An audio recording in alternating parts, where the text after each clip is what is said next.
Hello everybody, welcome back once again to the Lord of the Rings The Third Age walkthrough. In the last video we beat down Gothmog for the second time. Fall back.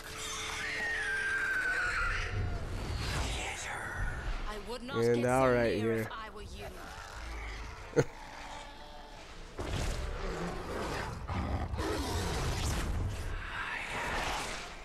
Heavy witch. Not for long. Okay. So there you have it. Idriel has been abducted. I will not fear again. Then we shall die. They fill the city. Boromir once spoke of sewers under the city. We must find them. Yes. Deeper into an occupied city speaks of wisdom. Why do we delay? We must take to the rooftops to avoid the main orc force. Hurry! Alright, so this is where the rooftops of Osgiliath starts. I don't believe there's a way to get back down from right here, which, you know, that's fine, whatever.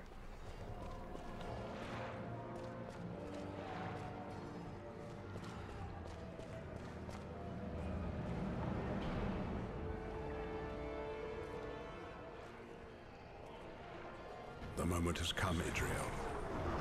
Let them find you. I know you lurk here.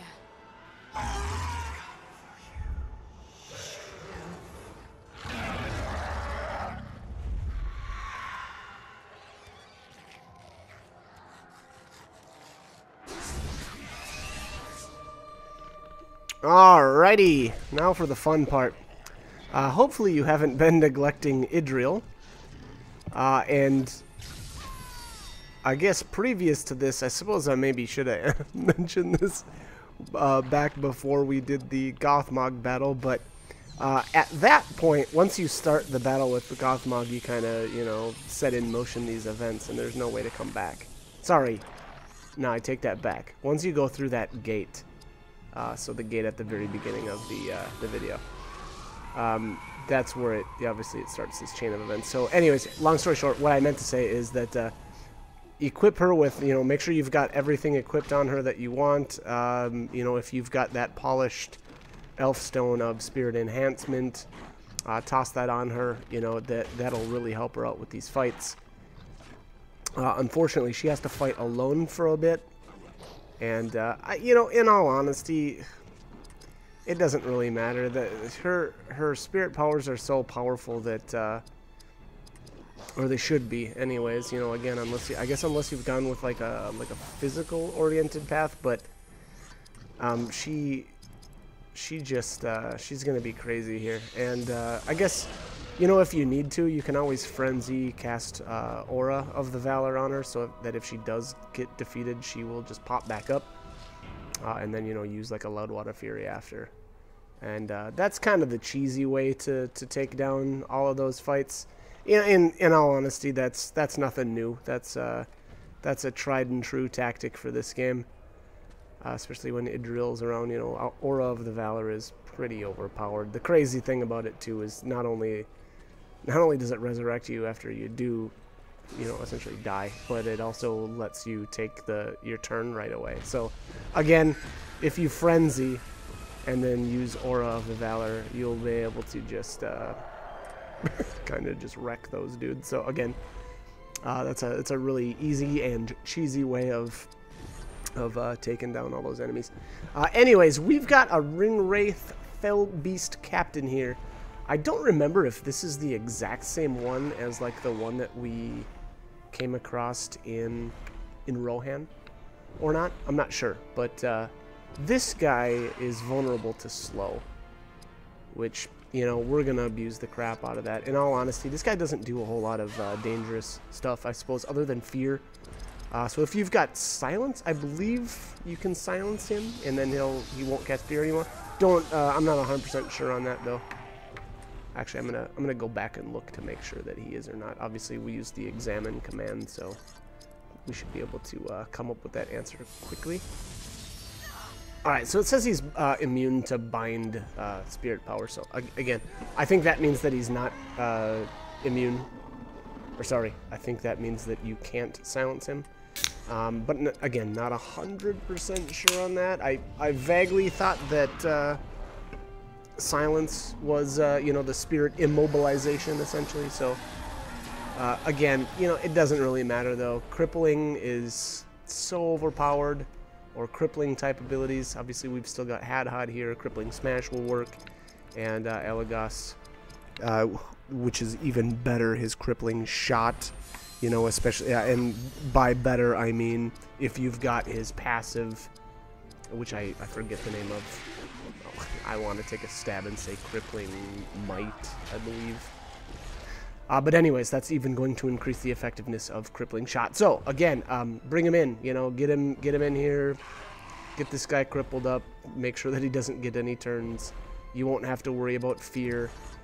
If he does manage to get a fear off, you know, just use Barathor's Shield of Courage. That will not only remove the character's fear, but it will also make them immune to fear for a short time.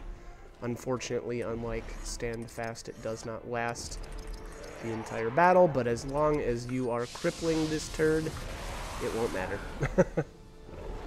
Anyways, alright, got a little scatter health there, which is always nice. That skill is so brutal.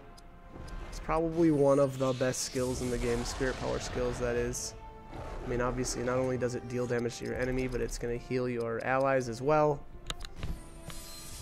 This guy, I believe, is weak to light abilities, so if you've got blinding light, definitely use that. Otherwise, as with, you know, all enemies with a ton of health, you're going to want to get, you know, any type of damage over time abilities on them. Otherwise, I guess, you know, hit them with your best combos where you can sneak them in. You know, otherwise, you know, just keep him crippled, make sure that he's not getting turns, and you will you should not, I should say, have any issues getting this guy down. Unfortunately, though, he does have a ton of health, and that's kind of the issue with the characters that are building really heavy spirit. And what I mean by that is, hey, they're great for, you know, targets that don't have as much health. That way you can just blow them to smithereens with Wheel of Fire, and you know, I guess any other type of multi-target spirit type abilities. Black Speech comes to mind, or you know, Dragon Calling, that sort of thing. But anyways, the problem is, you know, with these guys that have a ton of health, you know, not all of those abilities do a ton of damage in comparison to you know, these characters, you know, really big combo attacks. So unfortunately, these fights can drag on a bit, but that's all right. I like it. I like the way this all turned out. We are getting extremely close, though, to I guess the new playthrough versus the old one. And again, unfortunately, I'm sorry I don't have my old footage anymore of the original playthrough. But in all honesty, not much changed. Once we, I suppose, once we actually get to the new footage, you may start noticing a few differences in stats. Namely, I guess I decided to go with less speed on my second playthrough and a little bit more spirit, and that kind of goes across the board. That's, you know, generally all of my characters, not just one or two. But anyways, let's keep stomping this turd down. And again, you'll start to notice here that my characters are it kind of feels like they're not doing as much damage with their spirit powers, and that's again because these guys have so much health that your you know, and those spirit powers are really great for taking down enemies that have not as much health. But these kind of bosses, like 8K, I don't know, I'm sure his Gondor Rampage could have done way more than 8K, but unfortunately, with my dexterity being so low, it tends to miss quite often. So oftentimes it's better to just go with, and that's part of the way I build, you know. Oftentimes I'll just go with abilities that will hit 100% of the time, and I don't have to necessarily worry about, you know, those misses. Because again, you know, especially with things like Gondor Rampage, there's some really high AP costs there, and I want to, you know, get damage out of my AP as opposed to, you know, just whiffing. And that's the problem with his first strike on, and that's with everybody's combos. If they miss the initial hit, you don't get any damage out of that combo. You miss the whole thing. So, anyways, let's continue on. Unfortunately, we are going to have to fight more of these felled beasts. I think this is one more right here. So be prepared. Yep. And this is the same exact character, other than I guess we've got a little addition to this fight here with the shield-bearing orc, which I forget their name. Those are the ones that will they're able to stun. So either take him out right away or put stand fast on your characters. It looks like so Hadhod's gonna get feared, and we will have to get rid of that with Barathor, unfortunately.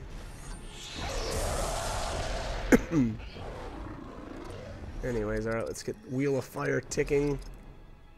Man, that does such good damage. The initial damage is really nice, and then the 2.5k every time it ticks is just insane. One thing that I didn't ever mention, I don't think, is that I don't believe Wheel of Fire ever wears off. I could be wrong on that, but it seemed to me to last the entirety of the fight. So, boom! I think, did Aodin just get one shot there? That's pretty awesome. And that is the... And then I'm not even going to revive him right away. Okay. Seems like a strange way to go about it. Anyways, that's the one, you know, obviously that's a crummy thing about building really high spirit and not any constitution whatsoever. But I'm completely fine with that. I have, you know, all of my characters are glass cannons, other than Hadhod, who's just, you know, always tanky no matter what you do with him. Look at his health total right now, 4.9k.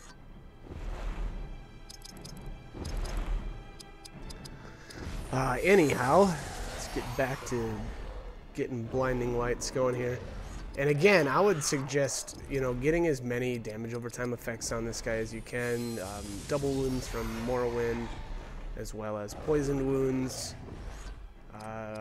Flames of Ruin, if you've got it, that's a really, really strong damage over time as well. And actually, that's... Wait, I guess there's wounding. Is it wounding smash or something like that? Anyway, Hadhod's got a wounding cleave. I can never remember the names of all these skills. Anyways, get the bleeds up. And then and go to town on the bleeds. I meant damage over time. I guess I always kind of refer to damage over time type abilities as bleeds, but that's not always the case. I mean, Wheel of Fire is a perfect example of... I don't know. It's damage over time, but I definitely wouldn't, I guess, or think it's kind of like a bleed. It's more of a sort of a magical damage over time. Anyways, who cares? Semantics, right? Let's get these crippling shots going. I'm sick of this dude getting turns, and there we go. That really pushed his turn back.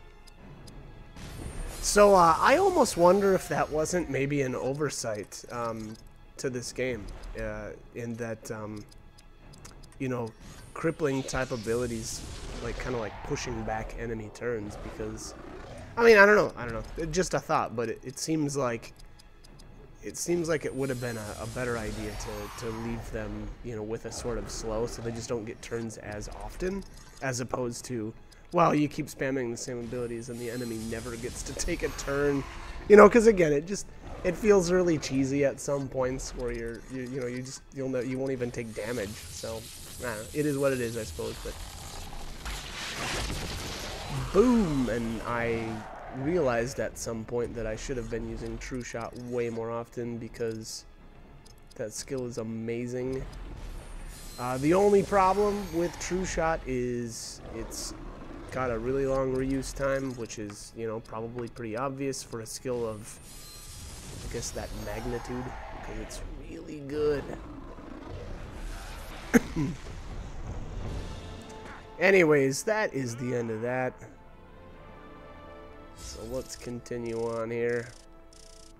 We actually have to make a little, have to go back and grab, there's, I believe, 2 treasure chests that we'll have to open up. Some pauldrons for Morrowind, which is a nice little upgrade. And here we are. I know there's a, I'm pretty sure there's a trigger. Yeah, there's a triggered fight here too. Get up there. There we go.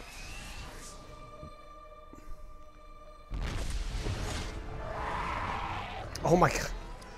Okay, so the same exact fight one more time.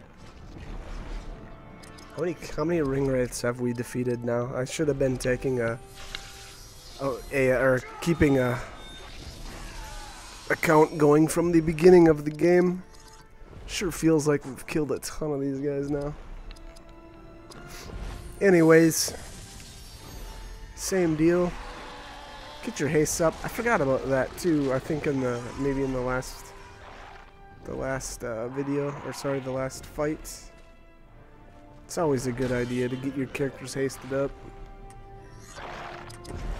It's just going to obviously, you know, reduce the amount of turns that the enemy gets, which means a reduction in incoming damage and an increase in outgoing damage. All the fun, maybe obvious things about, you know, hasting your characters. On top of that, I've got, well, actually, so for this particular playthrough, I didn't teach Morrowind or Elagast. I didn't teach them the Spirit or the Lightcraft or the Shadowcraft, but with my latest playthrough, I did. So, and the cool thing about that is, well, then Elagast can haste himself, and it's actually pretty useful for when, you know, we've got a short period of time here where Idril isn't around to haste. But then on top of that, it really increases the speed of, you know, kind of getting the battle started. Granted, yes, later on, once we get Idril back, you know, she's got a passive that increases the usefulness of her haste, but I don't know. I think sometimes that's not 100% necessary. So later on in the game, you'll see, or later on in the playthrough, you'll probably notice me using haste and just kind of casting haste with the different characters, and then just hasting themselves, as opposed to having Idril do it. But anyways, yeah, here we go, just like that.